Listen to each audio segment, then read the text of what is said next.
Here's a handy feature so you can have more control on how your information is displayed in your widget.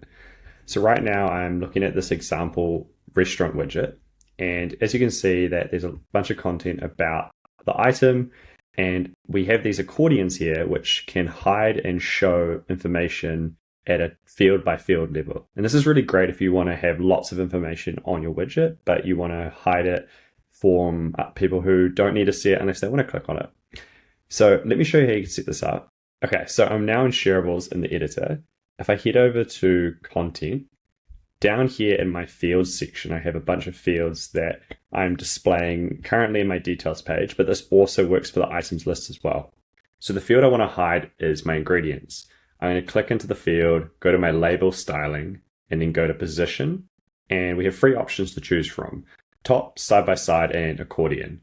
So when I click accordion, what it does is it creates it just like this. And so as you can see, it's hidden or displayed. And if you haven't seen it before, we also have side by side. So this is really great if you want to have information like your label here and your information on the right, or vice versa. Now, once that's set up, you're good to go. Just publish your widget and your field types will be condensed into accordions until your users click on them to view and actually see the content.